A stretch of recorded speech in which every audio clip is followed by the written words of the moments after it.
Greetings and welcome to Pluto Jackson's Monster Hunt. This is a special actual play campaign with myself, Monty Martin of the Dungeon Dudes, to celebrate the launch of our latest Kickstarter project, Monsters of Drakkenheim.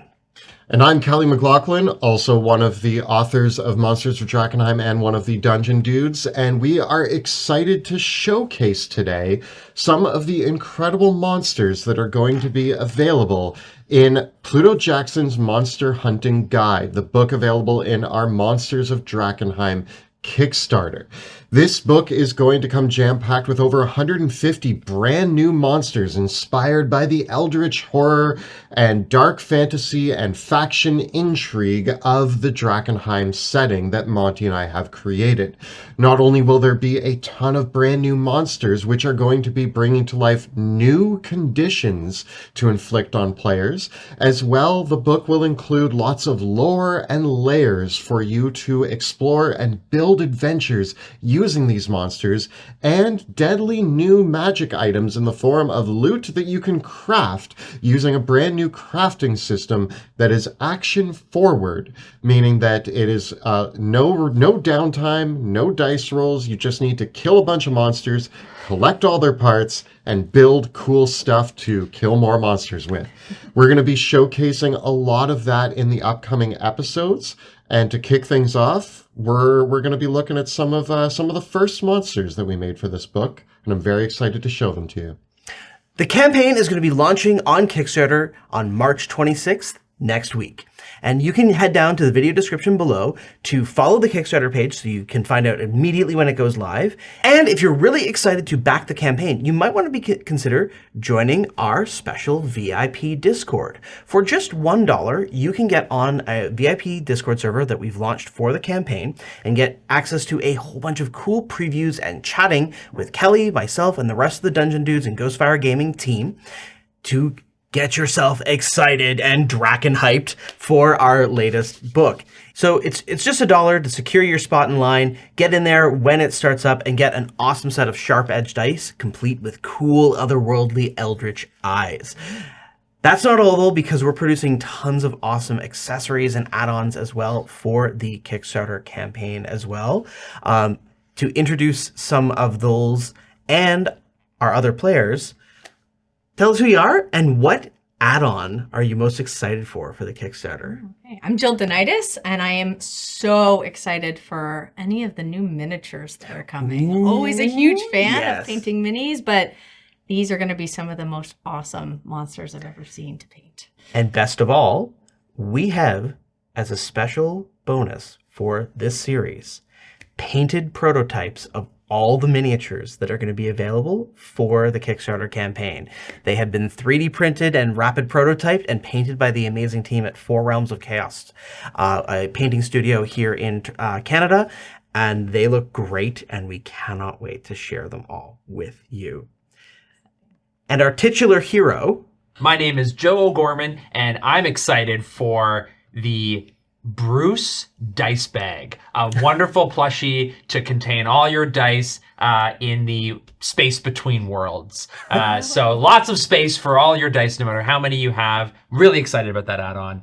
So everyone can take home their own Bruce and pet him and do his bidding. For those who don't know, who is Bruce? Bruce is the patron of my Dungeons of Drakkenheim character, Wrath.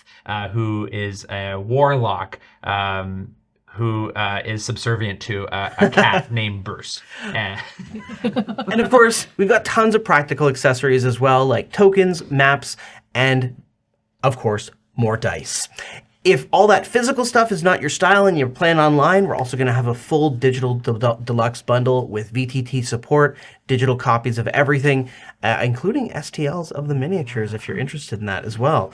So with all that, follow the campaign and join us for the next 8 episodes as we preview some of the wild monsters that are going to be available in the new book. If you're following along with us as well, with each of these episodes, we're also going to have a download link so you can download the stat blocks for some of the monsters that we're going to be fighting. With that, let's dive in to the world of Drakkenheim.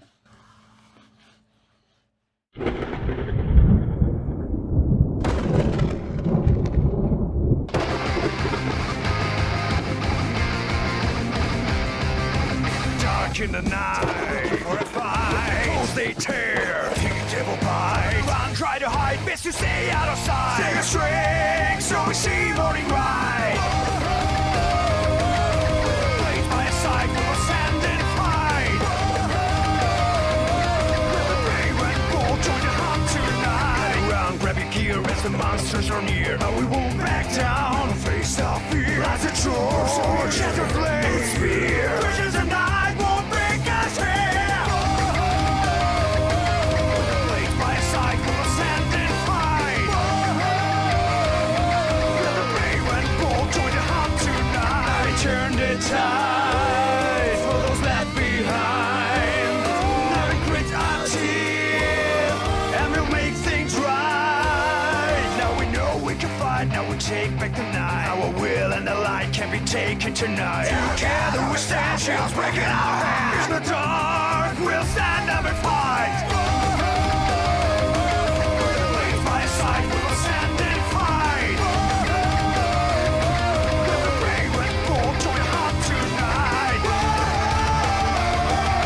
Gather your strength, hunters near and far. We will show these beats who them under the heart. Gather your strength, hunters near and far. We will show these beats who them under the heart.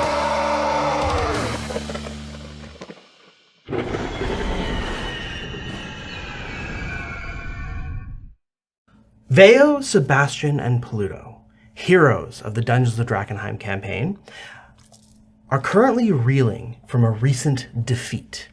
If you haven't been following the main campaign, don't worry, there's not going to be any spoilers here.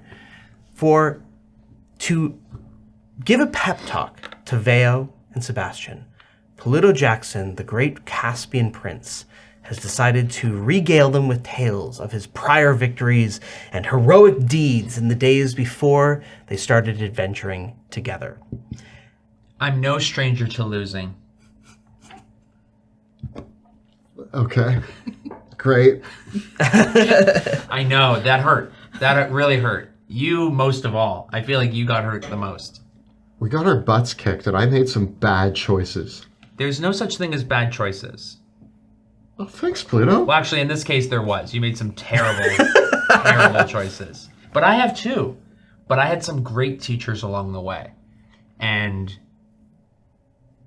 any time I get knocked down this hard, I start to reflect and start to remember some of my early days. Monster hunting, back home in Caspia. We had to overcome some very particular challenges. And we were pretty stretched thin. Like, for example, I only had a certain number of staff that I could kill when I took them on monster hunts. And when I ran out of staff, my dad had to hire more staff. And so there was just this constant burden in management.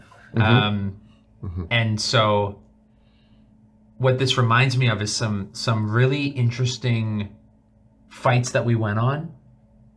This one particular one, we fought some really disgusting mutant trolls. They had these strange abilities and some weird magic going on. I think that's called regeneration, and it's pretty common in trolls. No, this is way worse than that, and you can tell me more about that later. But this is like some weird stuff. And when I think back, I think about the time that I had to go on a quest to kill some of these trolls. And I'm going to tell you about it right now. Now. Go now to Jackson Keep, in the heart of Caspia, along the edge of the Trogrowth Forests, where a young, slightly younger, Pluto Jackson stands proud in the halls of Jackson Keep. All sorts of esoteric visitors have come recently to Jackson Keep, bringing tales of the distant lands of Westamar and Illyria and the strange happenings in Drakkenheim. And there, the young Pluto is approached by your father, the Prince Elector Saul Jackson.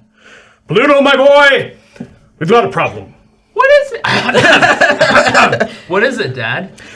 "Well, should be nothing for you to handle, of course. Of course. You got a strapping young arm. Be a perfect opportunity to show the other houses what you can do." Yeah, I can do that. I can do all that. We got a problem with some trolls, my boy. Oh, God, not the trolls again. Yeah, well, they've seemed to have eaten some of the common folk. A really good baker. Yeah, I know. I know. I was actually thinking about him. I know. He's not going to be able to make a cake for your birthday this year because he's been eaten by trolls. So much vengeance. My birthday's the only important day of the year. As well, your favorite tailor was eaten too. No, not Billy Boots. I know. He'll never make another pair of boots like those again. These are, and I've already worn the sole out of this one. I'm very, very sorry. And it's even worse too because his wife Carla, the cobbler, she was also eaten. Carla the cobbler. I didn't even know she did shoes. Cobblers are really. I thought there was another baker. Well, we've got lots of talented people, and if any more of them get eaten, we're not going to be able to have any more parties around here. We're not going to have any nice things. Exactly. What will happen if the chefs get eaten? What will happen if the cleaners get eaten? Father, don't speak another blasphemous word.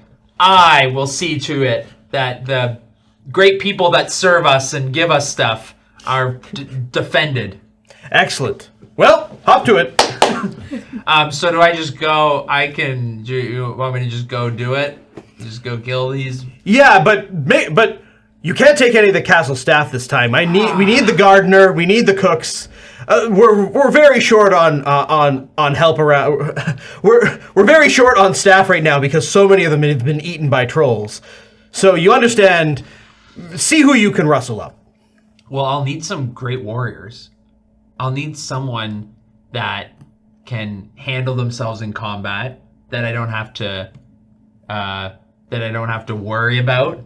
I'll need someone that's capable and probably has a yellow hat. There's I don't know. Do we know anyone that meets this description? Well, right now I've sent a bunch of my finest warriors off to go fight House Jäger over another Hydra. So that's slim pickings. But I did see this scrawny tiefling and some academy mage wandering the halls. Go see if you can take them. Okay, yeah, that sounds great. Will they listen to me? They've been here for several weeks getting free room and board, so they better. Okay, great. Dad, you can count on me. If there's one thing you can count on, it's my ability to follow through and complete the mission with 0 casualties. I completely believe in you, my boy. Go out there and slay some trolls. All right. And with a hop in his step and a song in his heart, Pluto runs to the Great Hall and begins scanning these moochers, these people that come and eat my dad's food and sleep in my dad's beds and drink my dad's ale. What do you do? I do all that, but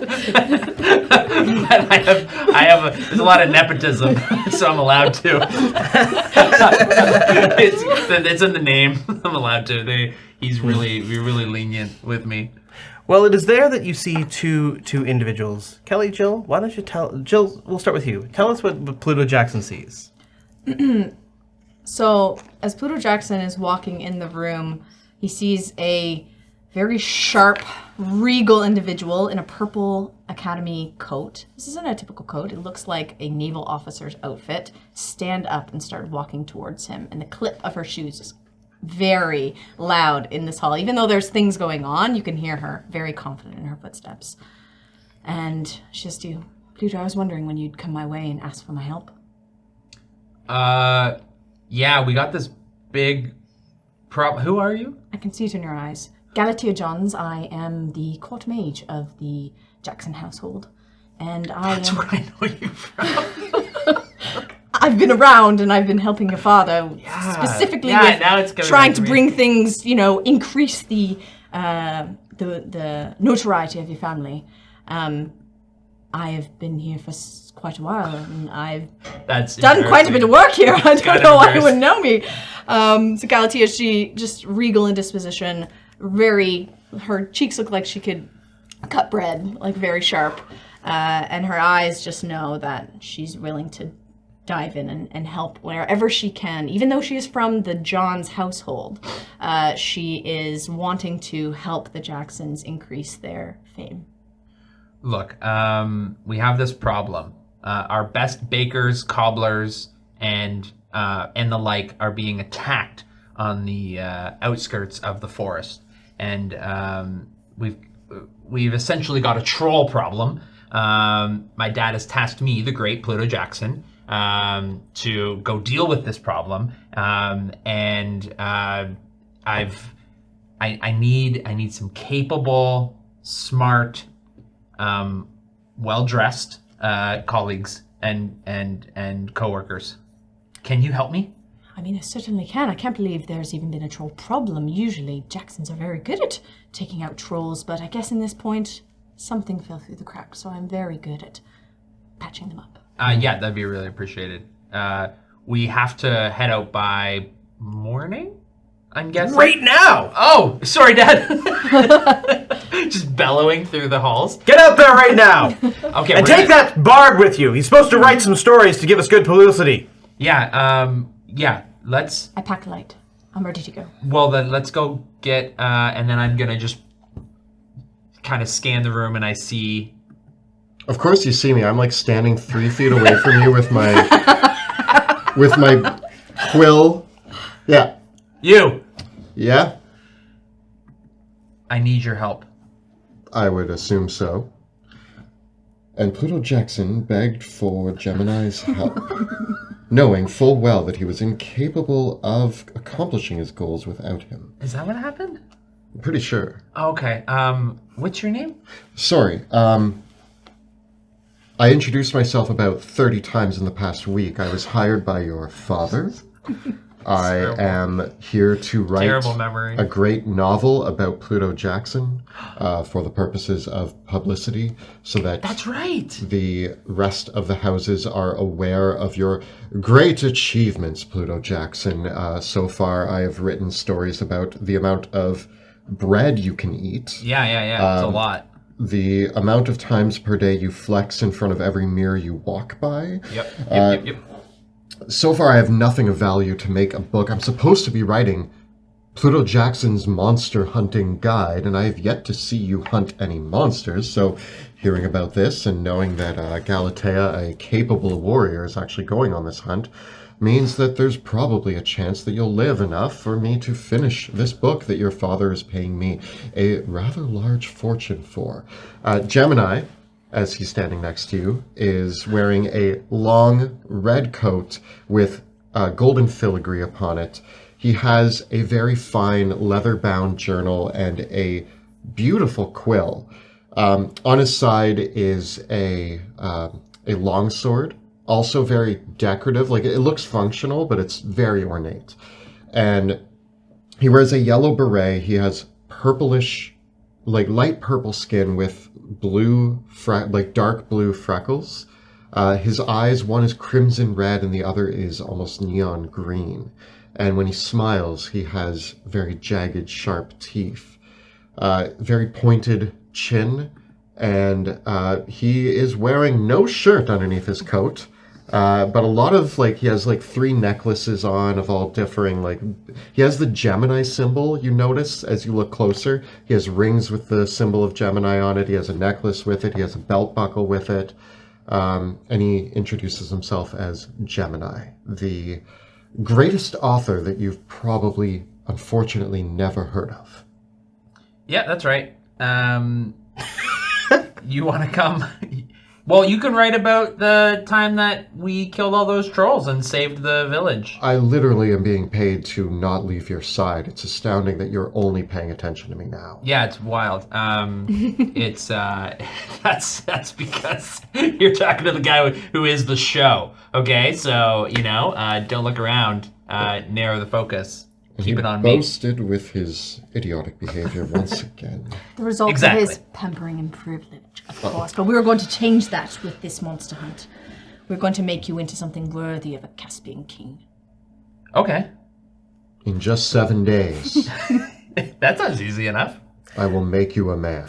As the three of you talk, Saul Jackson approaches, the aged Caspian prince, lord of House Jackson, has his big graying beard and his muscled frame that even though he is a man approaching 90, he still has the physique better physique than most half his age. And as he flexes himself, well, my boy, take care of these two on your way out there. I hope you can keep up with him. Certainly, sir, and thank you so much for recommending us for the job. Now, I'm to understand that there were a few of your other wizardly friends that were poking around in the Trogrowth Forest recently. You wouldn't happen to know anything about that, would you?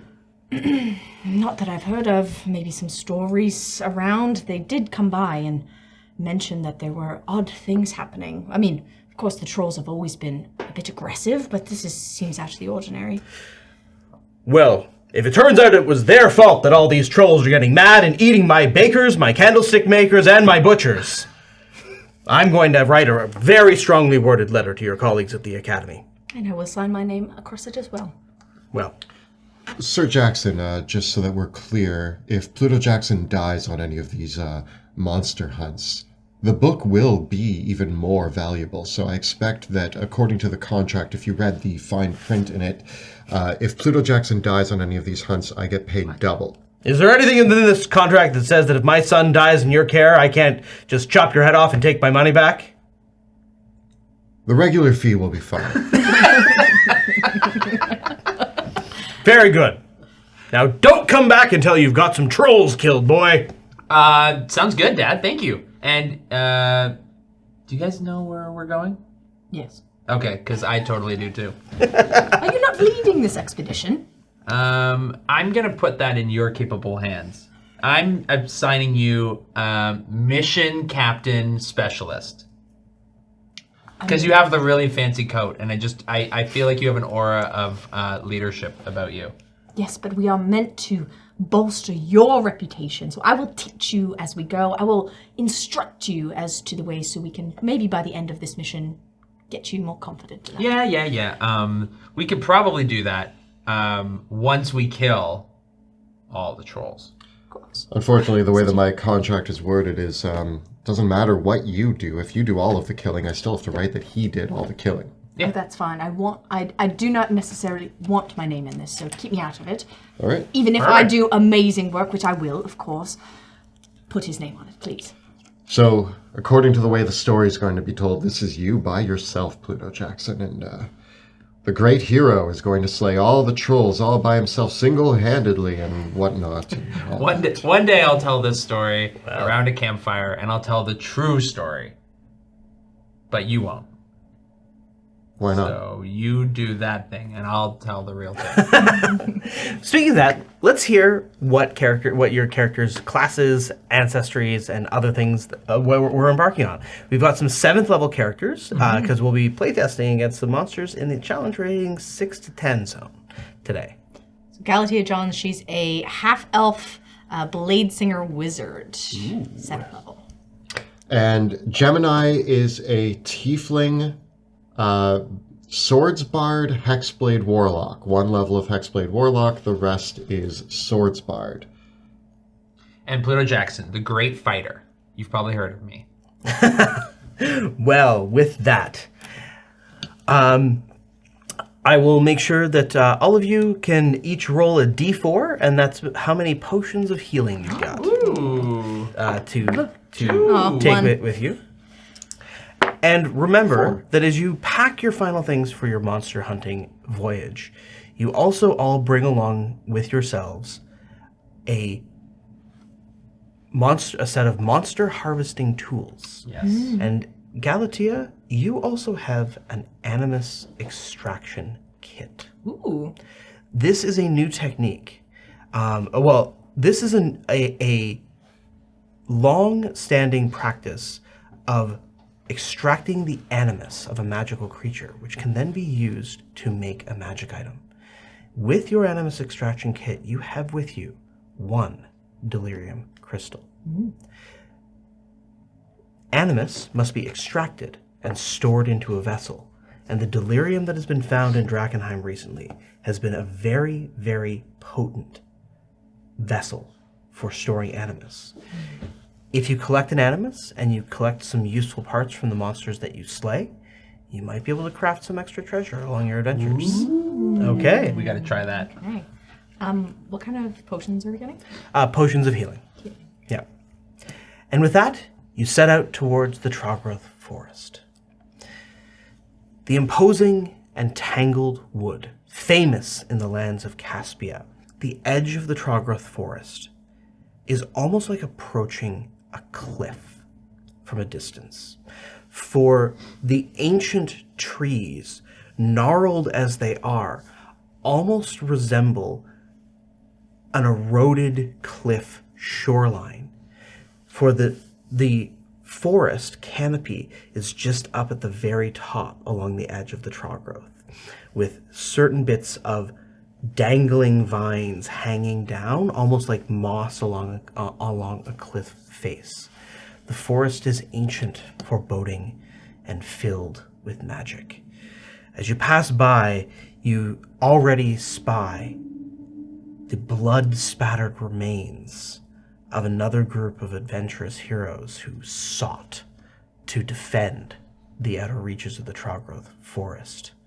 Thinking not too much of that, though, you step deep into the woods, which are noisy and humid, with the sound of croaking frogs, bubbling water, and distant growls. A mist hangs in the air, and the moisture and condensation, you almost feel like you're getting rained on as you walk through the Trogroth forest, because it is almost like a natural rainforest. Long believed to be the very place where trolls crossed through shadowy, fey crossings and thin places between worlds, entering into this one from some unknown place, and ever since being a constant menace and threat to the good people of Caspia, but also a good way for young Caspian princes to test their mettle on their first adventures. It's about a 50-50 shot about how many of them make it out alive, but I had many brothers and sisters. Less so now. now, as you travel the Trogroth and spend some time wandering through the underbrush, it is not long before you pick up the telltale sign of a troll trail. Now, Pluto, do you notice the changes and shifts in the undergrowth? No. What do you mean? Have you not studied trolls and their paths and how to find them? No, not particularly. Usually I stumble upon them. You do know at least the main rule of fighting trolls, do you not? Yeah, but can you just say it out loud? Fire, Pluto, fire! Oh, why? They need to burn in order to not regenerate. Oh, that's really interesting. I should remember that. Yes, you should. Commit it to memory. The only problem is that if they don't regenerate, then I can't keep killing them. Of course, there will always be more trolls to fight. This is genius. Are you writing this down? Pluto Jackson confidently found the trail of a nearby troll and exclaimed to the rest of his adventuring party, "We must kill them with fire." Exactly. You're doing a wonderful job. Yes. Perfect. I'm doing what I'm paid for. Okay. I put my hand into like the footprint of the troll. That is a deer's footprint. The troll is right there, Pluto.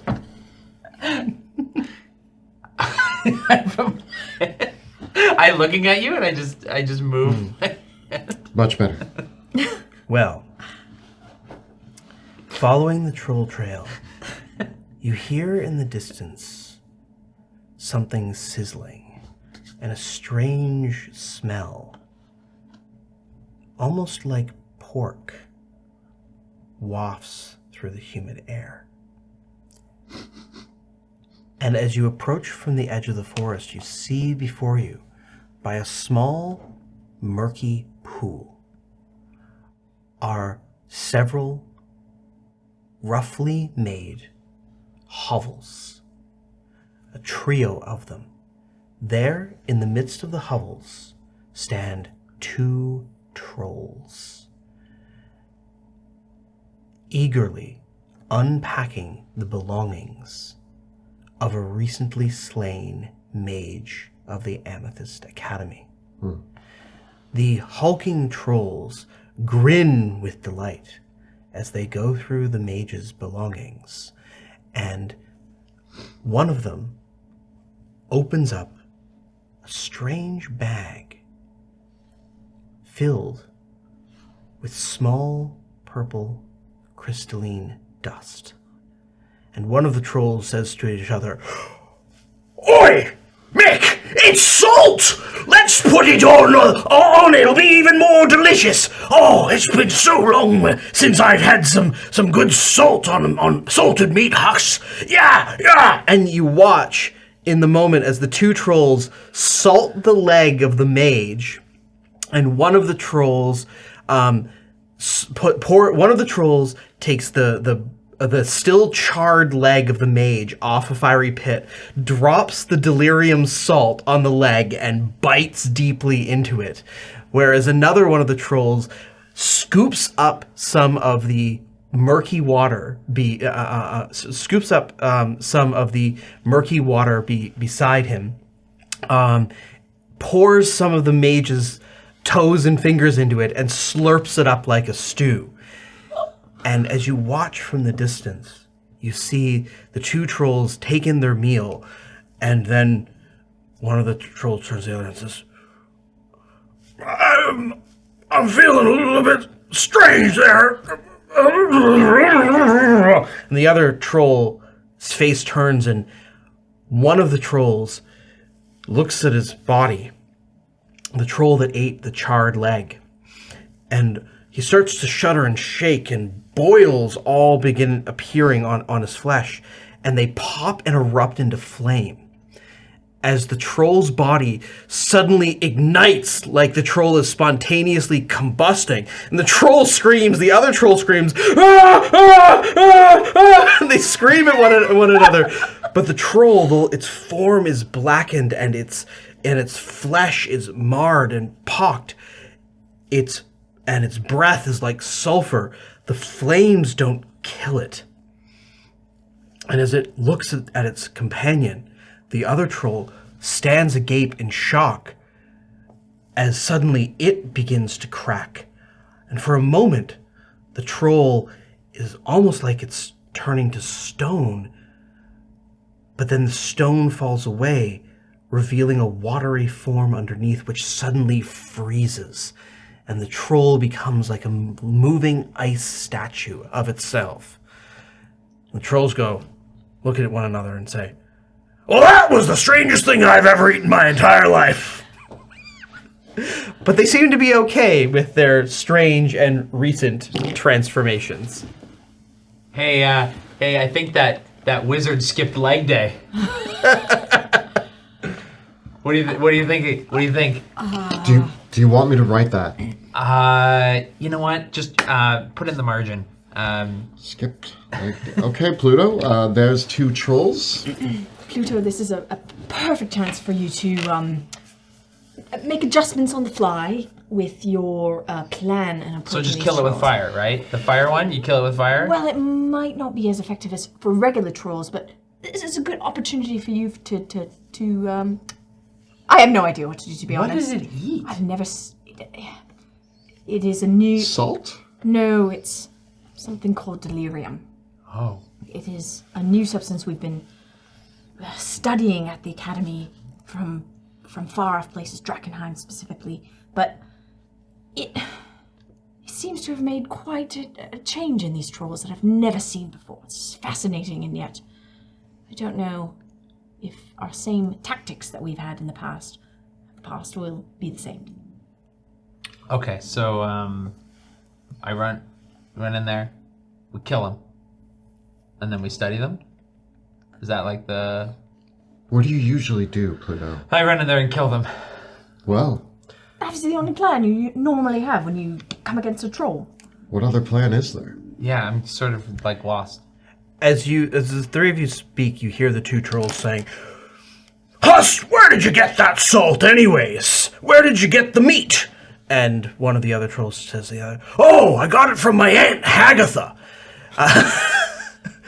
She just lives up in Haggletooth Wood. She said that she rustled up some wizards that ran into the forest and that they were good eating, and that's where I got it from." Well, looks like we're putting an end to this bloodline. That's And dark.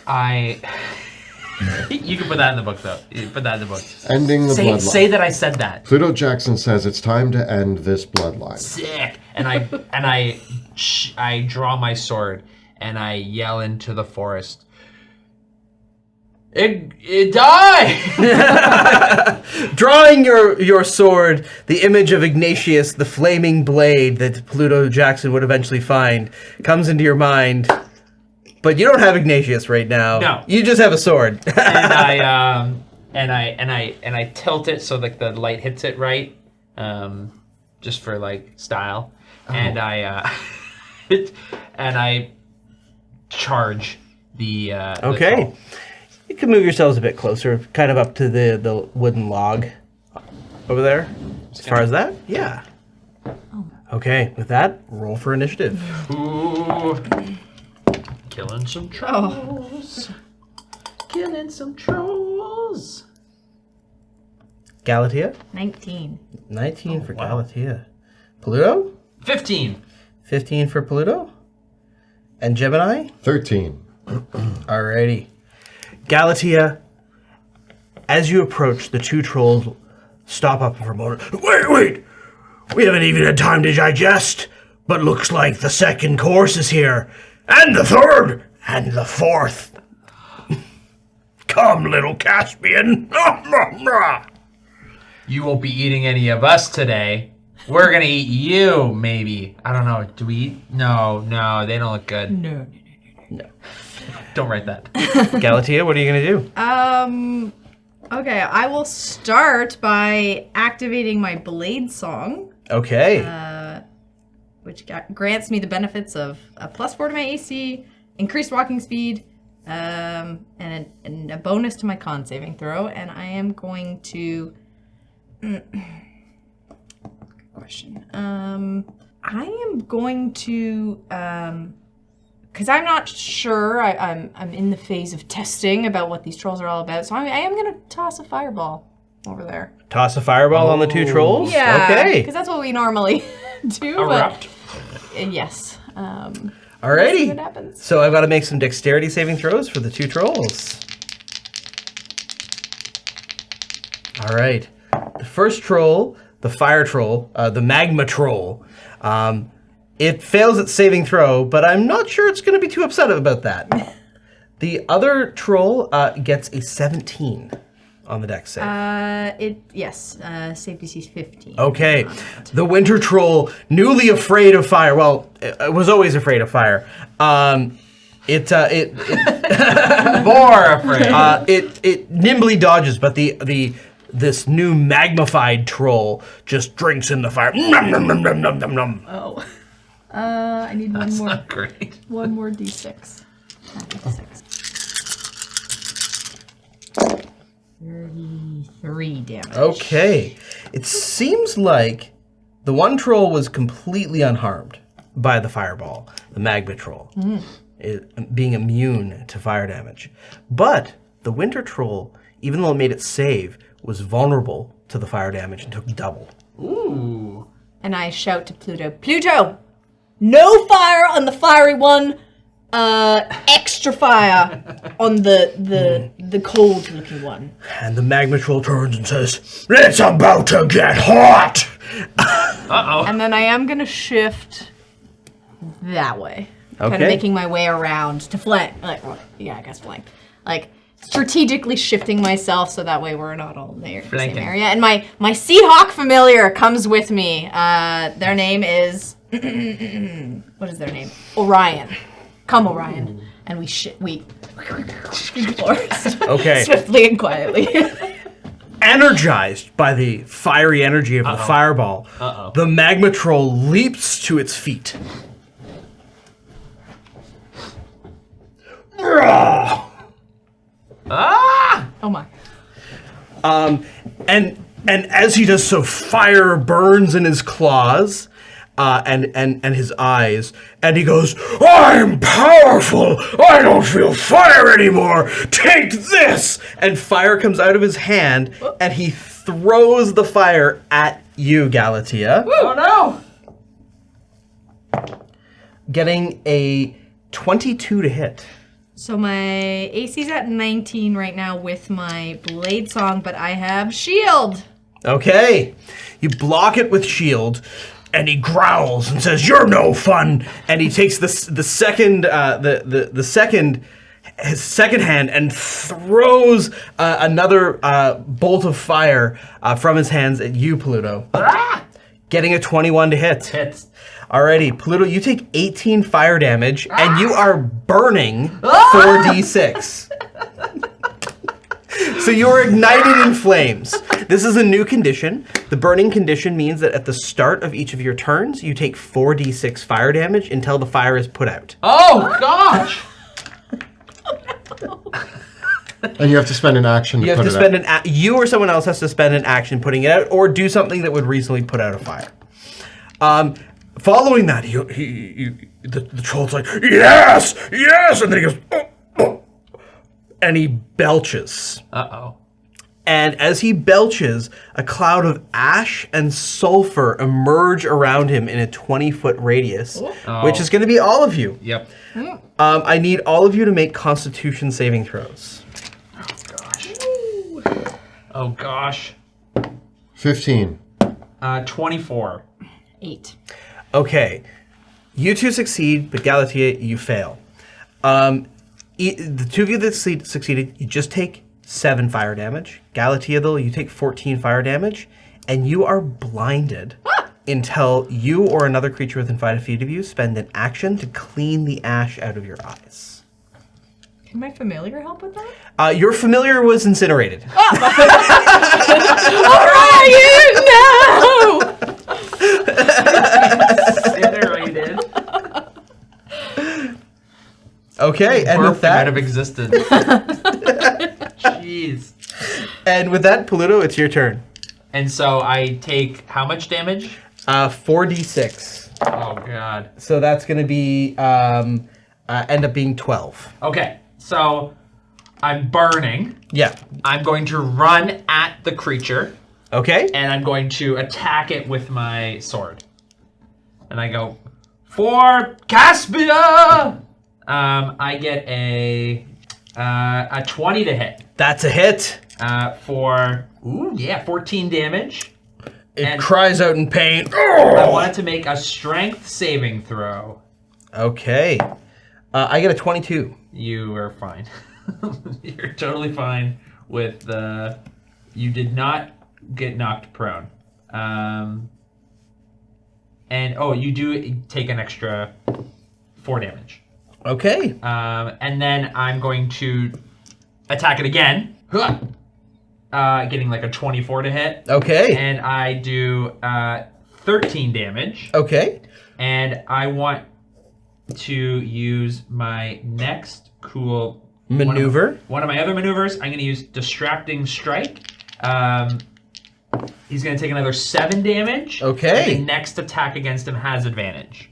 Nice. And then I'm going to dive into the bog. I want to do like a head dive into the bog to try to put out the fire. Okay. That sounds fine. I think that will cause you to take an opportunity attack. Yep. Though from him. But he only gets a 12 to hit. That miss, and so as I dive into the water and I'm trying to put out the water, put out the. He swipes at you with his fiery claw one more time. Does the bog water put out the fire? Yes, it does. Yes, it does. Okay. Now we go to Gemini. I'm on fire. Gemini rushes in right up to the fiery troll with advantage from Pluto because he distracted him. Yeah. So seeing my opportunity, I draw my shimmering longsword and I rush in to stab at the beast. Oh, good lord. I get an 11 to hit with advantage. Pathetic. All right, I'm going to take a second attack without advantage, and we're going to... You know you add your charisma modifier to the attack roll, right? Yes. I had a +8 to the attack roll. I rolled a 1 and a 3. Wow. So using a different d20, I attack That's again. very disadvantaged. There we go, getting a 26. That's a hit. to That's better. I'm going to add in one of my blade flourishes. I'm going to use my defensive flourish. 17 damage, Okay. and my AC goes up by 7. It is now bloodied. And I'm going to back away. Okay. I have taken the mobile feat, So you do not provoke. so I do not provoke opportunity attacks. Okay. The Winter Troll. Uh-oh. I'm laying prone in the bog. I'm like face down, rolling in the... So you're prone in a bunch of water with an ice troll coming at The you. Winter Troll walks forward, walking on the surface of the water because it freezes beneath them. And the Winter Troll comes forward, and he says, And I roll into my back. "Chill out, man." And exhales icy rime in a 30-foot cone. Uh-oh. Each of you the two of you ahead, you need to both make Constitution saves. And Pluto, because you're in water, I'm going to give you disadvantage on the saving throw. Fair. That's very fair. I got a 15. I get a 8. Pluto, you fail, but Gemini, you succeed. Pluto, you take 18 cold damage, Ow. and you are frozen. Oh. Okay, so frozen is a new condition that we have created. So you've now experienced both frozen and burning in the space of 2 rounds. You're immobilized and defenseless, which means attacks against you have advantage. You're helpless against attacks made with a weapon that deals bludgeoning damage, which means any attack that hits you that deals bludgeoning damage is an automatic crit. Uh-oh. And you or another creature can use an action to break the ice away with your turn. How many hit points you got there, buddy? Not enough. I have 12 hit points. I imagine that, like, I'm laying in this bog, and it's very, like, it's kind of shallow, but my head is, like, sticking out of, like, a frozen lake, and it's all frozen around me, and my arms are pinned, and I'm just like, oh, help. Hope that helmet helps you, bud. Hope that helmet helps you. Okay. And it just... Okay, so its reach is only 5 feet, so I think you're just out of its reach. So that's all it's got this turn. So it moves up, and the two of you are frozen. And so you are frozen until you escape. Okay. And I'm going to say that because you're frozen in the water, the strength checks that you make to break out are also going to have disadvantage. Oh, no! But because you are frozen, if you take 20 points of bludgeoning or fire damage, I'll be dead. but you'll be unfrozen. That's true. I have that going for me, which is nice. That's a nice add-on. All right, we go to the top of the round with Galatea. Okay, so I'm blinded. You're blinded. Okay, so it's an action to... To rub out, to unblind I'm going to yourself. finish this book. Okay, I guess I will rub out the Okay. soot. The in soot, my eyes? yes, the ashen soot. Okay, and then for the moment, I am going to strategically step back from this troll. Okay. To gauge the situation. So I'm gonna step kind of behind the. My familiar is gone. Pluto is down. Help! Help! I'm trapped in ice. So that's my action. What does my dad pay you for?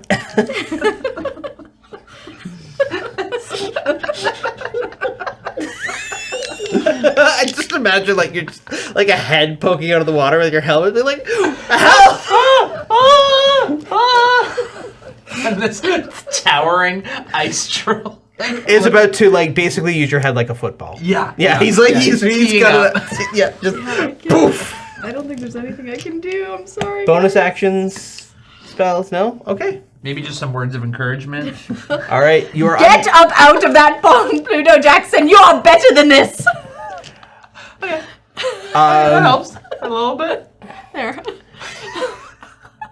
And the one troll, the magma troll says, "You can have your freeze pops, but I like charbroiled," and he charges after you, Galatea.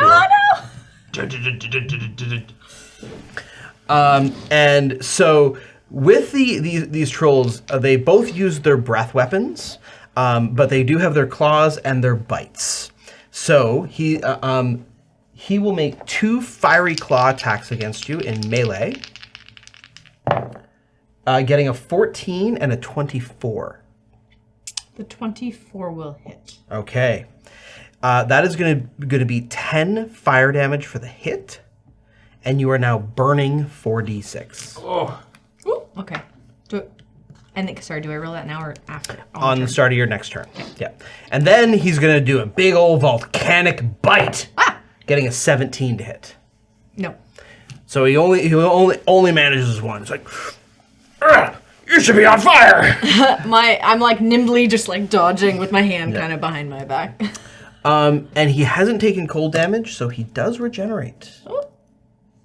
I think you said fire. I thought you said The frost troll doesn't. The winter I troll does. updated you on this. I said cold on this one, fire on that one. It's hard to keep track. There's just so many variables. Okay, so Pluto, you are it's your turn. You're frozen. Can I attempt to break out? Yes, you can. To break out of the frozen condition, you can use an action to break the ice away. You have to succeed on a strength athletics check. With disadvantage? With disadvantage. And the DC is the same DC as the initial saving throw, which is 15. Come on, buddy. I get a 26. So as the 18 troll and a is 20. the troll is stepping towards you and is about to rear up to kick you right in the head, and then there's a shatter and the shards of ice fly everywhere as you break out with like flexing your muscles and your chest. I'm imagining this is what Gemini writes: is you stand up and emerge unfrozen. And I Show off. action surge and I shove my sword up towards the creature. Alrighty. Attacking it with does a 16. It does hit. A 16 for 9 damage. Okay. And I want to, again, I want him to make a strength saving throw. I get an 11. He falls prone. Oh, he falls prone in the water, and as he falls in the water's freezing around him. But he's immune to the frozen condition himself, so he'll be able to get up out, but he is prone. And then I'm going to attack him again. Okay. With advantage. Yeah.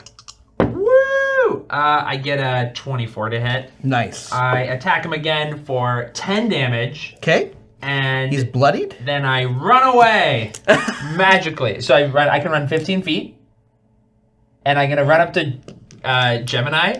And I go, you deal with it. And I bait and switch. And I push Gemini in front of me. And I go kill that monster. And I'm going to gain an AC bonus of 4. Go get him, Tiger. Alrighty. Well, Gemini, it's over to you. Oh, and I'm going to second wind with my bonus action. Back in the fight. Because I need that help. Man, the only elemental damage that I have, other than heat metal, which these guys aren't wearing metal, are they? They're not wearing metal, but there's lots of metal around. Actually, roll me a d6. 4. Nah, you're not lucky enough for that. They are wearing necklaces, but there's no metal in the necklaces. Gemini is going to run up to the prone troll. Yeah. And I'm going to take my dagger out. Okay. And I'm going to stab it with my dagger, leaving the dagger embedded in it. Okay. If you see what I'm doing, it's going to be a I see where you're multi-turn going with setup. this. Yeah, I see where you're going with it. But I would like to embed my dagger in its. Okay, give me an attack roll with advantage. In a hard to reach place, wherever seems difficult. In the middle of its back. Yeah. Yeah. That's going to be a 19. I'm going to say that's a hit.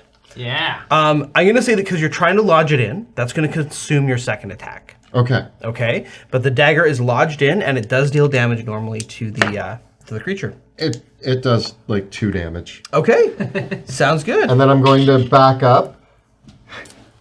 And I'm going to turn to you and be like, done. Wait, what did you do? You'll see. Give me a moment. I need to prepare something. And I start rifling through my notes. Alrighty. The Stuff in ice the troll back is really stands cool. up. The winter troll stands up, and it lumbers forward towards Gemini, and like reaching to try to get the dagger out of. Ow! Ow!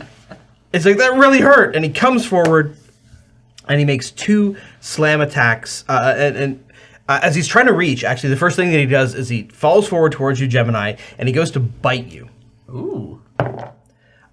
Getting a critical hit. Oh, no. Oh no. So, here's what's cool. So you take 14 piercing damage. That is cool. And 18 cold damage. And normally you'd be slowed, but because it's a crit, you're frozen. Oh no. Okay. And then he's going to hit you with a slam attack with advantage. Oh no. You're frozen? Am I'm I about to die. am I within 5 feet? Yeah. Can I at least do Wait a second. Can I silvery barbs that crit? Silvery barbs! I get a 14 to hit. No, that's a miss. Oh, I was going to do the combo where you crit someone and then the slam I'm attacks sure you both were, crit. but I just remembered that I have different spells on this character. Oh, man. And I'm going to give advantage to Taya. Okay. That's your nickname? Well, I'm going to still attack you I do not twice have a nickname. with the slams. Galatea Johns, you may call me Miss Johns. So you don't take any of that damage because the crit turned into a miss. So But I that do. was, I think you were only down like 7. yeah, I think I was at like, So I do make 2 attacks still with the slams for 18 and 15 to hit. the 18 hits. 18 hits for 11 bludgeoning plus 9 cold damage. Ouch. Still, we're in a way better situation. Yeah, you're not dead. So, as he was winding up to punch me, I pulled out a little flute and went doo-doo-doo, and then he like missed his punch horribly. His bite. His bite, sorry. And then Gal went- over here, yeah. As I played the flute, I like You hopped bit your back, flute. You shoved the flute in his mouth, and he like. Yeah. and for some reason that really encourages you to do better. All right. Well, Galatea, it is your turn. Clutch. Okay, I know for sure I want to get out, and you said you're not dying anymore, right? No, I'm good. Okay. And you have advantage. And I have advantage. Okay, I think I'm going to thunderstep out of here. Crash. So I need a con save, yeah? Yes. I get a 9. Ooh, okay, you take... Oh. Do we have any cold damage, anybody? Anybody? I don't think so. I'm still looking at all the things. My quips are red hot. And my Oh, too bad that you didn't have the help of the cold troll that does cold damage. Don't worry, I have 13. a few ideas. 13 damage? Yeah, and then I'm going to... What about the wizard's bag? Go grab the wizard's bag. Well, I definitely want to move, You like, say as Where are you troll's gonna trying to eat me. essentially into their camp. Okay. Bonk. Vonk. That's a good sound. It's a good teleport. Did you just hear a vonk? Bonk. Bonk.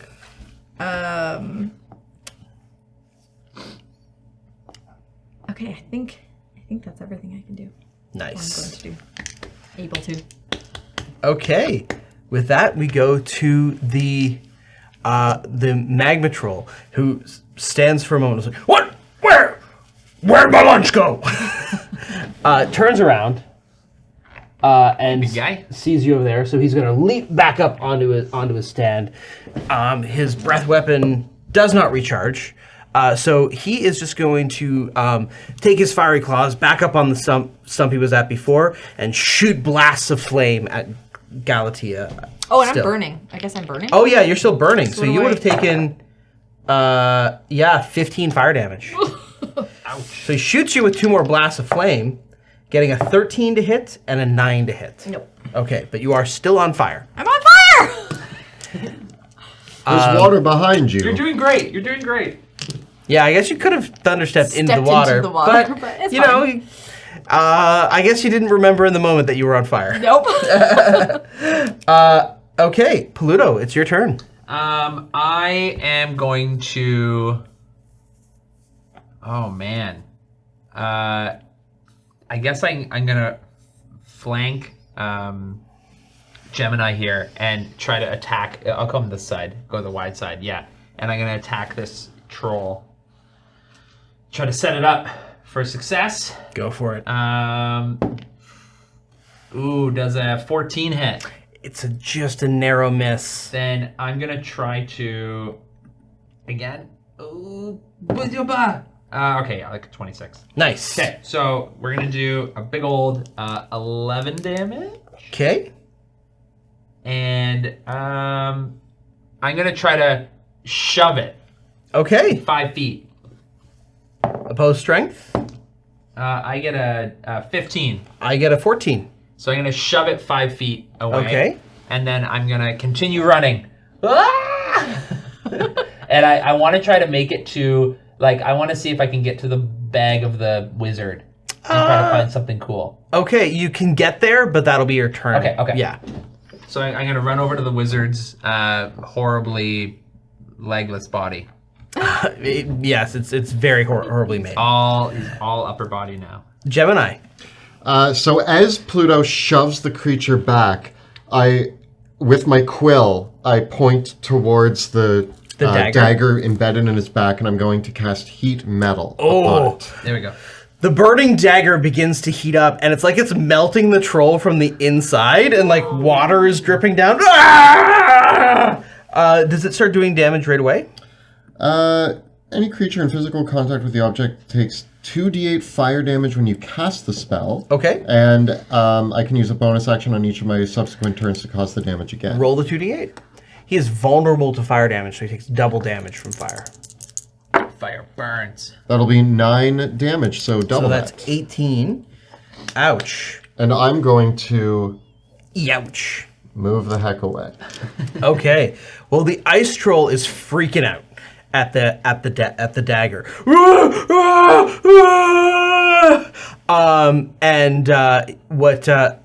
His breath weapon does recharge though, but he's so panicked by the dagger. He's like, get it out, get it out, get it out. And so he's gonna try to pull the dagger out. You rolled a 19 to hit initially. Yeah. I think so. So I'm gonna say that I have to make a strength check against the attack roll that you made, but I only get an 18. So he tries to pull it out. He's trying to pull the dagger out, but then he touches it and his fingers melt. And so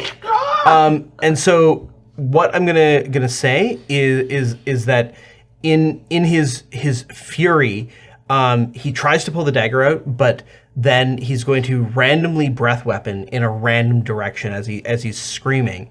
So what we'll do is I'm going to do a 12-sided. I'm going to roll a d12 and I'm going to go clockwise. Is this... Yeah. So away from me is 12 o'clock. Okay. Okay. So I get 9 o'clock. Oh no. So he breathes on you. I need a con save. Am I within 30 feet? Yeah, yeah. Just on the edge of it. He knows who's causing I it. get an 11. You take 18 cold damage and are frozen. Oh, No. I can't healing word So myself. what's frozen again? Yeah, you can. I mean, well, I'm alive. Are you alive? Yes. Okay. What's the frozen condition again? So frozen, once again, is you're immobilized, your speed is 0, and you're defenseless. Attacks against you have advantage. any attack made with blood that does bludgeoning damage, you're helpless against that, which means that the attack is automatically a crit. Okay. I have to make a concentration check. And then you succeed or fail. I got a 5. So heat metal goes down. Oh, no. The dagger is still embedded in his back, Yeah. but heat metal ends. And then, so you have to make a strength check, or someone else has to make a strength check to break you out. Or if you take 20 bludgeoning or fire damage, you also break out. Okay. Okay. With that, we go to the top of the round with Galatea, who is on fire. He's on fire. It's going to be 10 fire damage. I'm down. No! Galatea! I go to say something to you, and I'm just like, No! okay. Alrighty. Does she have to make a save, like a death save this turn, Is or that is that? this turn or? next turn? Yes, the death save this turn. Big money, big money. A 12. Okay, you're okay. Okay. Alrighty. The fire troll is going to send blasts of flame at Pluto. Ah! Getting a 12 and a 10 to hit. I deflect them with my shield. And Pluto, it's going to be your turn. I was looking in the bag.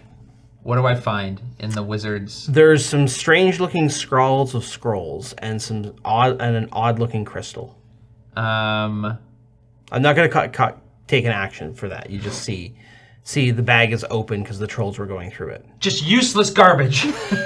Galatea is on the ground burning. I go over to Galatea and I push her body into the bog to stop the burning. Okay. So I like shove her into the water, and then as I pull her head out, I'm gonna shove a potion of healing into her gullet. Okay. Galatea, saved by Pluto Jackson. Wow. It's gonna change Is your this how the story really went? Are we sure?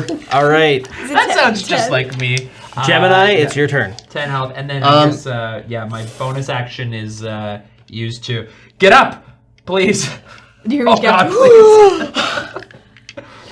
Frozen in place. I'm not going to do a thing about being frozen because I feel like this troll's at the end of his rope. So I imagine that I'm frozen from like the waist down, Yeah. but my upper body's still there. So again, with my quill, I write a small passage and point the quill towards him, recasting heat metal again Okay. on the dagger on his back. Roll 2d8 for damage.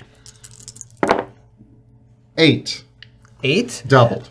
8 doubled. Okay. He is barely standing. Oh God, no. But he's like, ah! Again.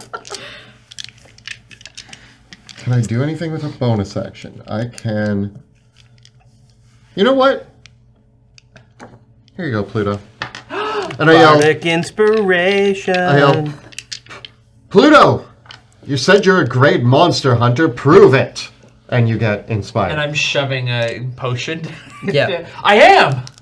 The winter troll runs up to Gemini. Uh-oh. Burning on fire. Stop burning me! But because he has disadvantage because of the heat metal, it cancels out the advantage from this. You have a chance.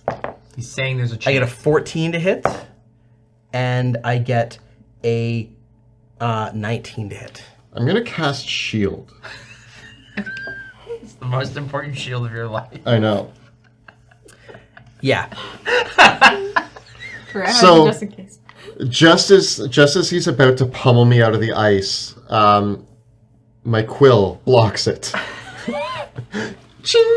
Nobody knows how. It doesn't make any sense, but you just see me hold my quill up. He's also got a bite attack, Uh-oh. which is Stronger than Yeah. which is going to be a 20 to hit.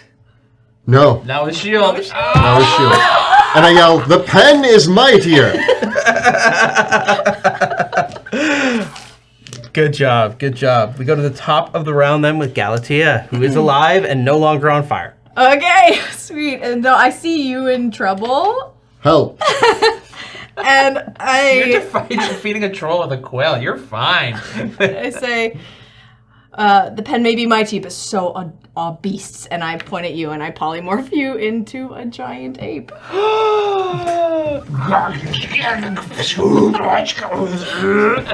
And like the parts of me start to grow and shape and I don't notice a difference, but Do you want to move?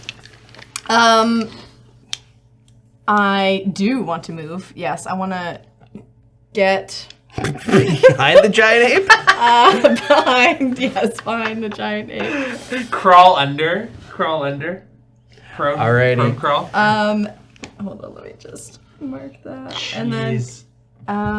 Your blade song would be over because you went unconscious. yes. Just so you know. Yeah. Yes. Okay, I will stick with that. Okay. The magma troll charges at Pluto.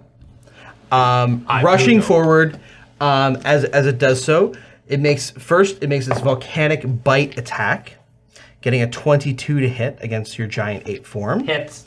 So the volcanic bite, that is going to deal 10 fire damage and 7 piercing damage. And the 2 fiery claws, I get a natural 1 with one of them, which misses, and a 24 with the other. Oh, that hits for sure. And that one's going to hit for 10 fire damage, plus your burning 46. So the ape is now on fire. Fiery ape. Ow. Okay. And it says, burn! And now we go to Pluto. Who is a giant ape. throw it in the water. That's my... Yep, and I pick it up, and I'm gonna slam. I want to try to pick up the troll and slam it into Windmill, the... slam it into the water. Okay, so you're a huge creature, so we'll make opposed athletics checks. Okay. I get a 19. I get a 18. So I want to grab it and shove it into the water. And the water is evaporating rapidly as the magma troll is burning. But I'm gonna say that from being submerged in water, like it treats the water as if it's being damaged and put out. And so like you see all this steam rising up out of it as it sizzles and pops. And I'm gonna say that effectively, roll me. I'm gonna count this as as cold damage for these purposes. So roll me 4d6 damage.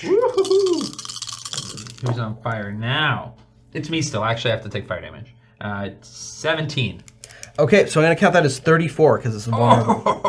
Oh. Okay, it's still cooking though. It's Yeah. still cooking. You yourself are gonna take 15 points of fire damage from burning. And I'm not attempting to put out the fire on myself at all. No, you're just holding I'm this just- creature down I'm as just it. trying yeah, to submerge it. yeah, hold it. Okay, Gemini. Still stuck in place, but I'm going to swing at the troll in front of me with my sword. I'm going to take both attacks on it. Okay. Do I have disadvantage or any? No. No, you don't actually. Okay. So with both my attacks, one is going to be an 18 and one is going to be a 26. Both of those hit.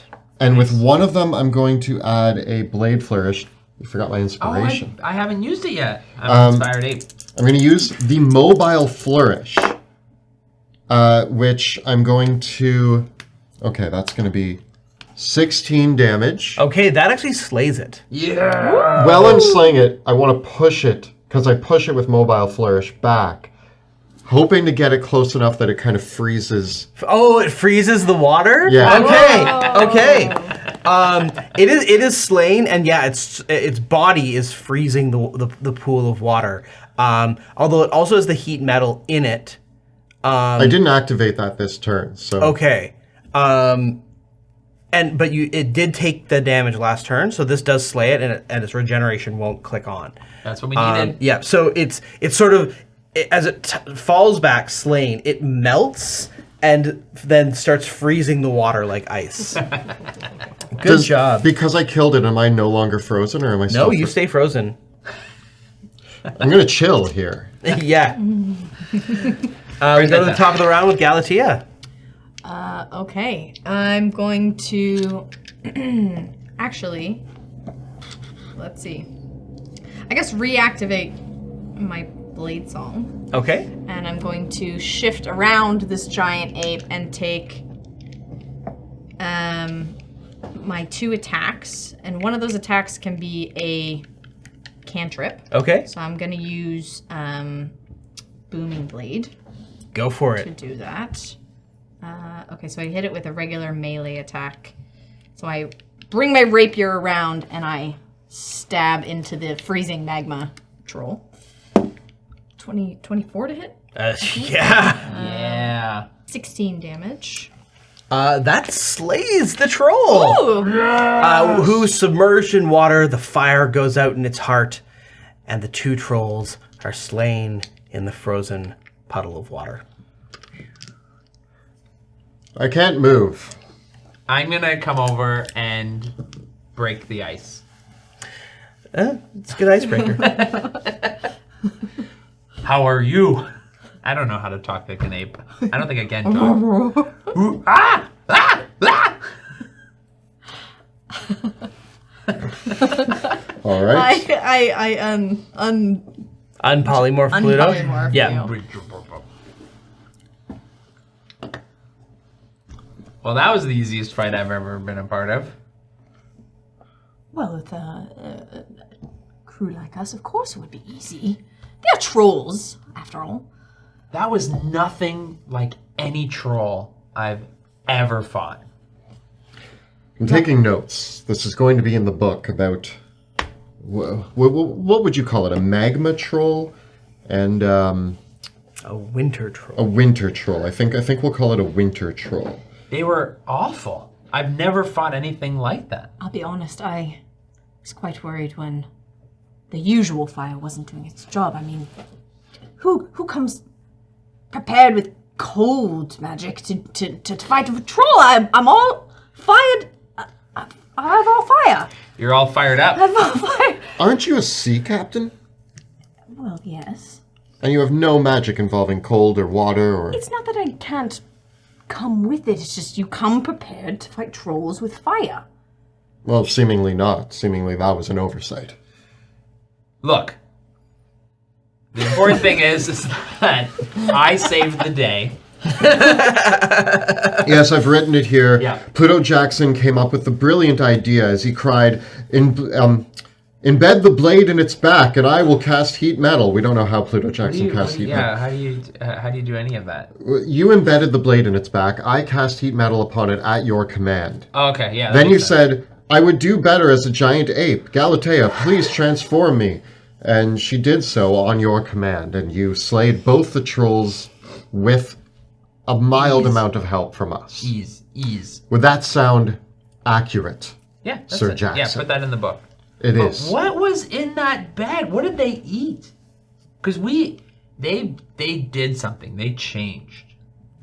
Perhaps you'd like to try a bit of the wizard leg, see what happens to you? Oh, the wizard leg has been totally eaten. Whatever it was that transformed them, they ate it in its entirety. Well, you could nibble on the corpse. I do not wish to become this creature. I wish to That was a joke. understand it, right? You're supposed to learn from this stuff. Of course you are. You learn from every interaction that you have, Pluto, and that's how we become more wise and more intelligent.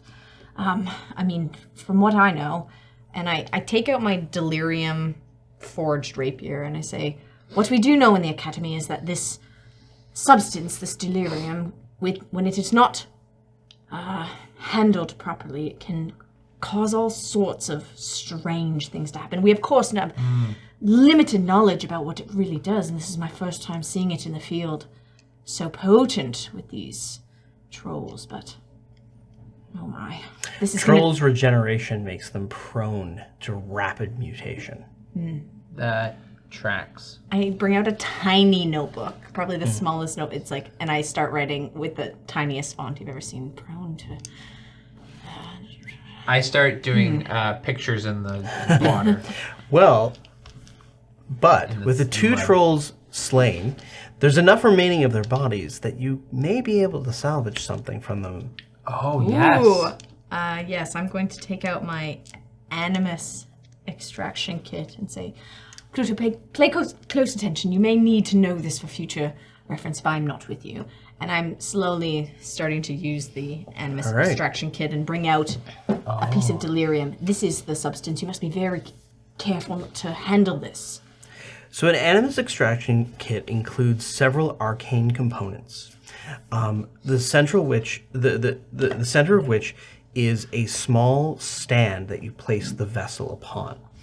And traditionally what you do is you draw several arcane runes with the kit. There's usually a few are already prepared, and you kind of hold them out like a dream catcher, trying to waft the animus out of the creature's body through the catcher and into the vessel or the crystal. And by conducting, the kit gives you everything else that you need in terms of like a couple candles or some incense and a few other things to sort of evoke the animus out, which must be done within 10 minutes of a magical creature's death. And so you spend this time, you conduct this small ritual, and you extract the animus. And once you do, ferrying it into the delirium crystal, which animus would you like to extract? I was just going to say, which one do we want? Pluto pick, hot or cold? Hot. Okay, Definitely the hot one. so you can record on your sheet that you have a delirium crystal with the animus of a magma troll. And as you do, the delirium crystal shudders to life and glows brilliantly, filled with the animus of this creature.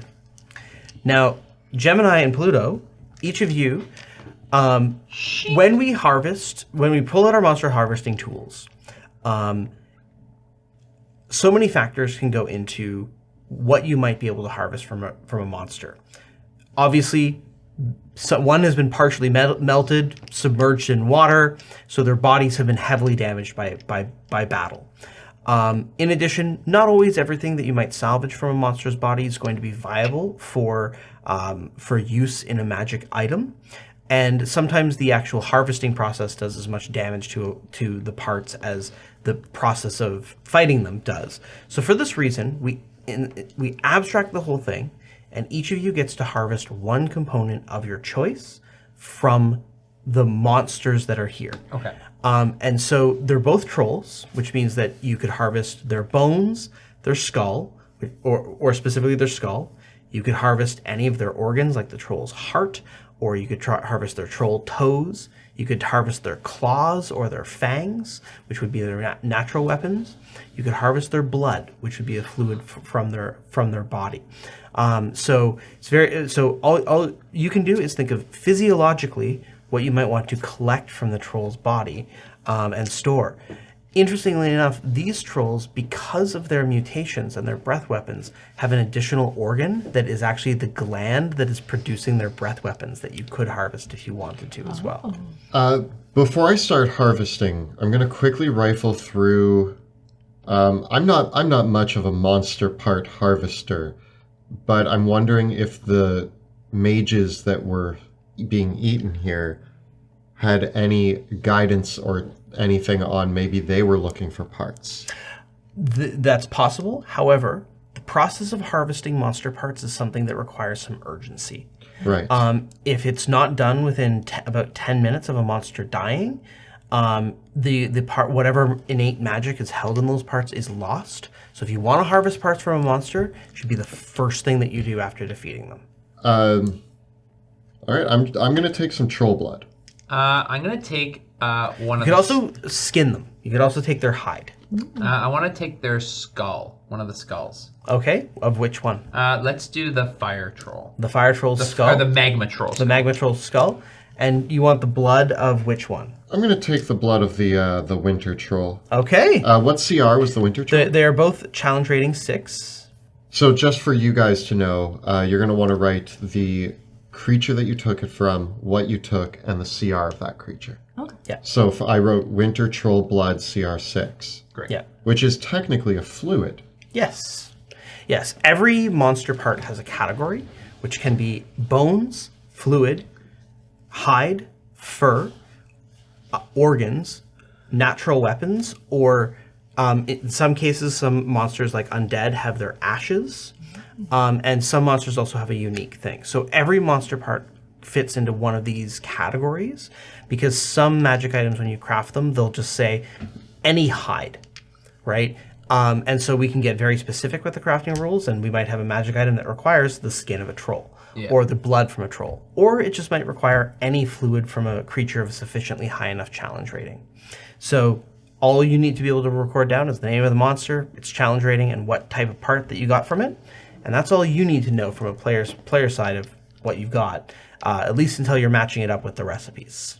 Now, in order to get more of the animus from the extraction kit, I need a piece of delirium, correct? Yes. That's the biggest limitation, is the amount of delirium you have is going to constrain how many animus that you have.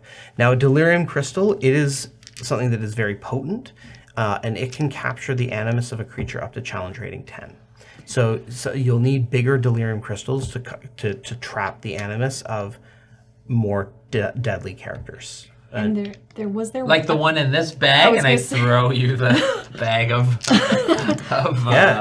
wizard stuff. And I look through it. Is there one in there? In the bag, first of all, is a delirium crystal, and several old vials of what looks to be attempts at making a potion, but ones that aren't finished, and notes on a recipe on how to make Troll's Blood Potion. And so this is a potion that can be made using the blood of a troll, the organ of a troll, and the animus of any monster, could be a troll. And making this potion, when you drink it for the next 10 minutes, when you drink the potion, you get a form of regeneration. Oh, wow. And sorry, the ingredients were blood of a troll. The blood of a troll, an organ taken from a troll, any troll organ. Traditionally, it's made using a troll toe. Yeah. But it can be any troll's organ. And you'll also need the animus of any monster, although traditionally a troll blood potion is made using a troll's animus. Cool. So we got one of the three. We got one of the three, and we have 2 incomplete potions. The incomplete potions, unfortunately, are not salvageable. Are not salvageable at this stage, but it shows that these mages were trying to make. I overhand it, throw it into the forest. I also picture that, just like character defining here, you're like hacking apart this troll to get its skull out, and I just come up with like a little needle and like a syringe and just draw some blood and store it, and then I walk away. Like that's all I'm doing. Peeling back the skin and stuff. I've got like the big gloves on because I'm wearing these like leather gloves, and I've got like the setup, and I'm kind of setting. So when you drink a troll blood potion, for the next minute you regain 5 hit points at the start of each of your turns. But if you take acid or fire damage, you don't. Oh. Yeah. While you guys are finishing up your harvesting, mine was very quick. I've already gone up to the fire where they were cooking human, and I've gotten my like sleeping bag out, and I'm all cuddled up by the fire. Are you ready for a As you do, you notice that the mage's body was actually wrapped up, and there was a note scrawled in a troll language saying, "Dear nephew, it was so pleasant that you came to visit your Auntie Hagatha. Please enjoy this human and eat it with the nice special salt that I've given you. Much love, your Aunt Hagatha of Haggletooth Wood." You know what's so frustrating? And I get this all the time. You? Excuse me. Adventuring My with you. dad pays you to like me. He pays me to write heroic stories about you. He does not pay me to like you. He's trying to set you up. You know, sometimes don't you want to just like talk to someone that's recently deceased? Like, wouldn't it be nice to just kind of get into their head, kind of understand like what their last thoughts were, maybe what they were doing here? You can never ask a dead body. It's just like so frustrating. Would you like me to talk to the troll? What do you want to know, Pluto? Not the troll. There's this man in a the wizard. Unfortunately, his corpse is so badly destroyed that the Speak with Dead spell. That's not how magic works, Pluto. Yeah. Look at him. Magic is stupid. He's charred. If you'd like, I can talk to the trolls. The one whose skull you just ripped out, would you like to talk to him? I'm a big stupid troll, and I have fire on me, and now I don't have any blood or a head. Can I cast Speak with Dead on the troll skull? Yeah, sure. All right. As Pluto's playing with it, I touch my quill to it, and I cast Speak with Dead. The troll jerkily animates. I think Speak with Dead requires a humanoid corpse, but I'm going to allow it in this case. It's fun. The troll says, "Arr! Why am I dead? I like eating things that are dead, not being dead." Where is your Aunt Hagatha's cottage? In Haggletooth Wood. Where is we're in the Trogrowth Forest. I didn't realize there was woods in the forest, but okay, that wasn't a question. Which way to Haggletooth Woods? Take the Haggletooth Trail. I look around. Is there a sign for the Haggletooth Trail? Yes. All right. That's actually super helpful. That seemed obvious. The trolls like to make troll signs to mark their troll trails, because trolls get lost in the Trogrowth Forest. They make signs to make it really easy for them to get around, because they're not worried. They know if anyone else is using their troll trails, they'll just eat them. Ask him if he ate Pete the baker. That's what you want information. Did you eat a baker? Pete the baker. Pete the baker. Did you eat? Pluto Jackson's question, not mine. Sorry. Did you eat Pete the baker? I've eaten a lot of humans. Some of them might have been bakers. He's not going to know who Pete the baker is. Yeah, but I just need to know that I've brought Do you know the vengeance. name of the sandwich you ate? No. I know what I put in my body. Do you know their names? I would know if it was Pete the Have baker. you eaten troll? No. What was this troll's name? The troll that you killed. What was its name? Ask him. No. We have 2 questions left, Pluto. What else do you want to know? You know the way to get there. You know... What? Pluto, strategically, what do you think we should know about his aunt? Do we want him to figure this out? I'm trying to teach him a little bit of leadership here. What questions would you like to ask, oh great Pluto Jackson, greatest Thank you. monster hunter? Do you have any more salt? Do you have any more salt? That's all that my auntie gave me, but it seemed like she had some more. Excellent. We know that she probably has more delirium in her possession. Is that what he was asking? I have no idea. You got one more question. Come on, Pluto. Someone else can take it. How many brothers and sisters do you have in these parts? We're one big troll family. New trollings are growing up all the time. Oh. I can't count past 10. All right, so... And then with that, he dies again. Yeah. And I take his inanimate skull and put it in my bag. Okay, so the road sign that points directly to where we need to go is where we're going. Yep. That's easy. We can expect more delirium and a lot more trolls. That's what we gathered. And he may or may not have eaten a baker. What time of day is it? It's the afternoon now. Kind of checking out the camp that they've sort of set up. What else can we sort of find here? Is there other Several troll tufts. Does that count as troll fur? Does that count? If it was freshly harvested from a recently dead troll, yes. But a troll tuft is mostly what trolls use for bedding. Does it smell terrible? Yes. Okay, I have my own sleeping bag curled up by the fire. I'm taking a long rest. Oh, really? Yes. Would you like me to create a hut for us to rest in? Are you, well, it's not really quite nighttime, so there are no stars out, but for you to gaze upon the stars instead of joining us in our tiny hut. Gemini's already asleep. You turn back and he's How did you do that? Okay. He's How very... did you go to sleep so Very quickly? impressive. All right. Well, I am gonna ritual cast Lehman's tiny hut. So you're going to camp out in the Trogrowth Forest? Sounds about right. In the tiny hut. Okay, yes. okay. If you want to stay outside the immovable dome, you can. Yeah. No, you cast it around MOBA. me. Sorry. Do I? I hope so. You cast it over top of him so it squishes him into the bog. Yeah. Okay. Well, as you rest in... so you want to take a long rest? I needed it.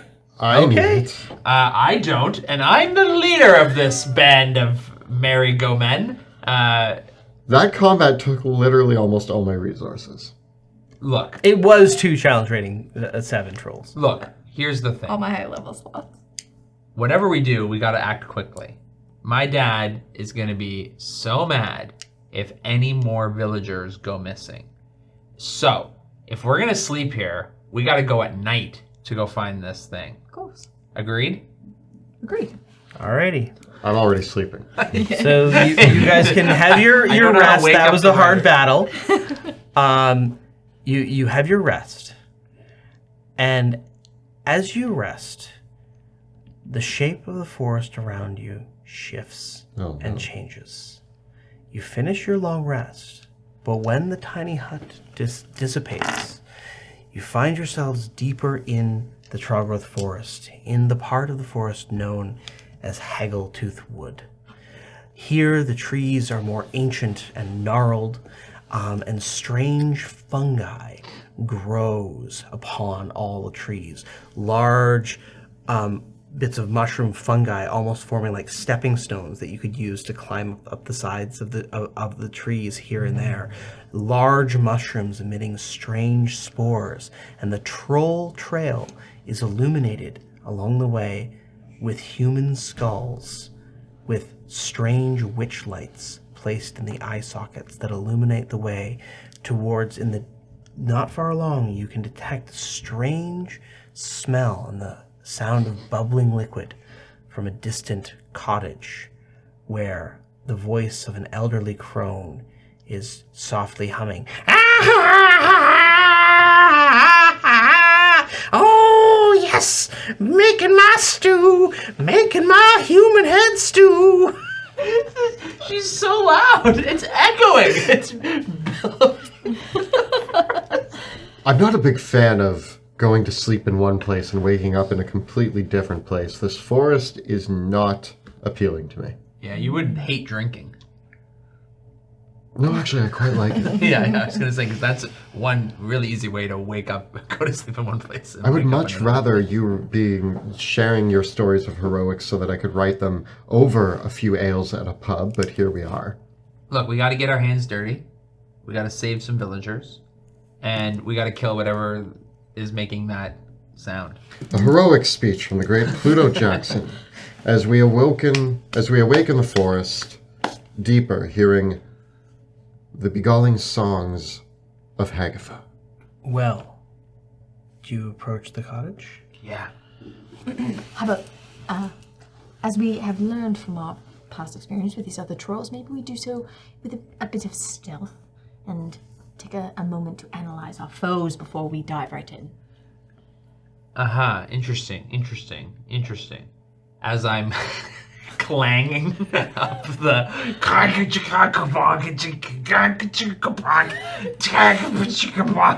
don't even know how these sounds are coming off me. I think I have pans. I think I carried the cooking gear, and the skull is hitting. It's like hitting in weird places. It's like, get your gong, get your gong, get your gong.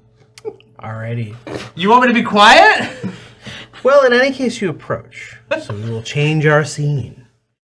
You approach the strange cottage as a powerful and acrid scent hangs over the humid air as you approach.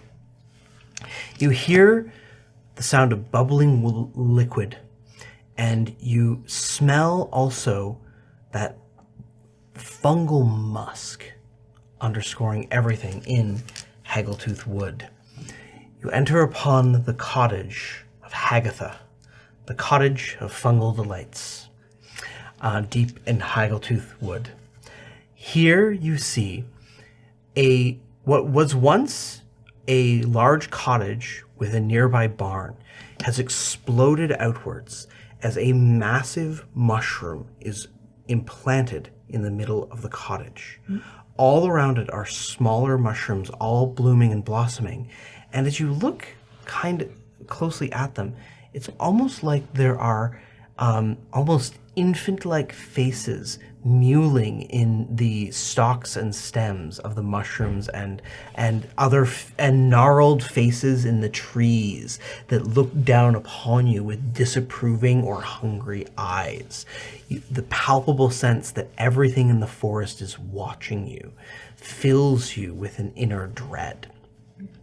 In the midst of the encampment is a massive mound of an elderly troll woman, covered in molds and fungal growths that protrude from her hunched back, with inky black scraggly hair and beady red eyes.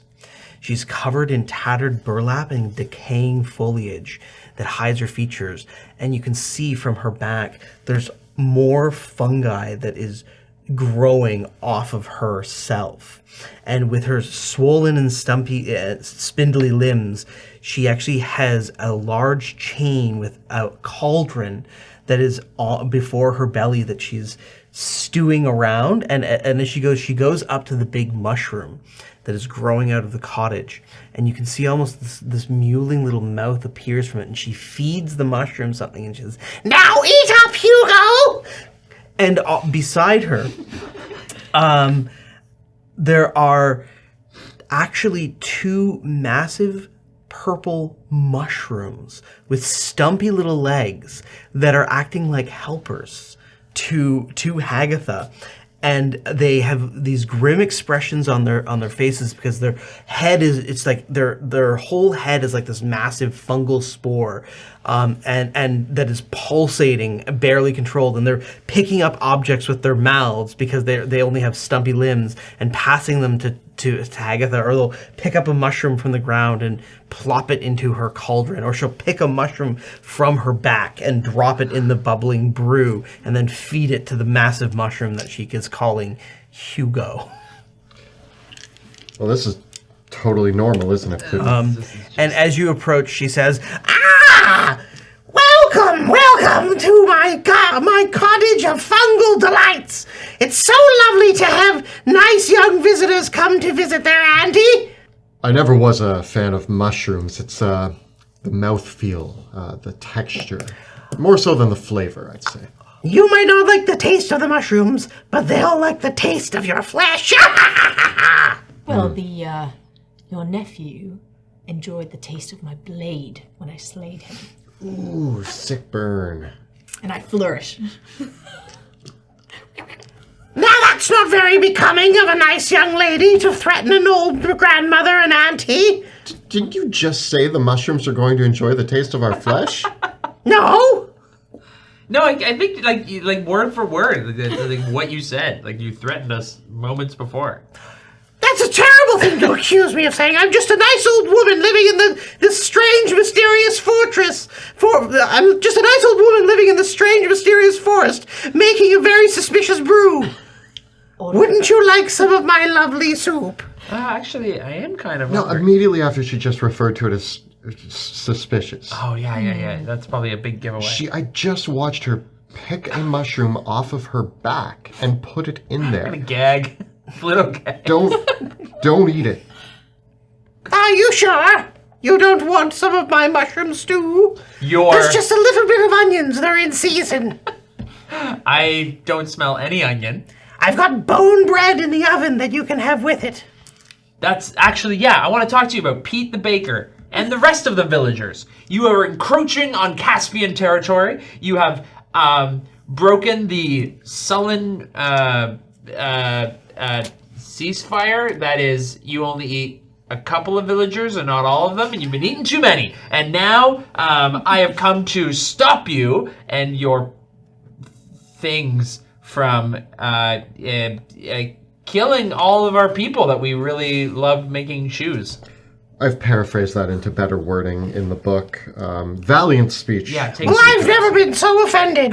If you can't behave, I'm going to teach you a very, very deadly lesson.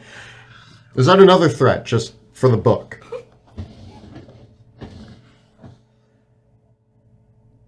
We should teach you a deadly lesson. Yeah, we're gonna teach... It doesn't matter because you're never going to finish your awful little story. I always finish my stories.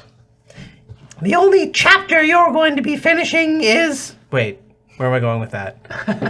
No, keep going, Hag. Let's see The it. only chapter that you're going to be finishing is another chapter of my cookbook. How to eat people. Nice, great, It's pretty direct great. to the point. I like how it doesn't leave a lot of room for error. Like, Yeah, no, I know get exactly it. What you know exactly what you're reading. I'm writing this all down, superb. I know what I'm in for. And as the hag utters her final threat, Pluto, how do you tell this tale? And then the hag issued its final threat before we fade to you interrupting me. So wait, you were traveling with a famous bard that nobody's heard of, Yeah. and another Caspian royalty, Yeah. and we've never heard of this. I'm sure I brought it up. I'm sure of it. You have never brought up these people. Who? Never. Why not? No? And I mean, right from the start, Gemini? your dad believing in you, well- that starts it off a little bit in the hazy area. Saul Jackson came in. Oh, my boy, I'm so proud of you. That's my Saul Jackson He voice. had a lot more faith in me before I came to Drakenheim. Okay, and also, let me just get this straight. You encountered trolls eating delirium before we even got to Drakenheim. Oh yeah, I guess that's true. Yeah. So you knew about delirium before you had even met us. I didn't mean I mean, yeah, I guess so. Yeah. What? I guess it came up. What was the point of the story?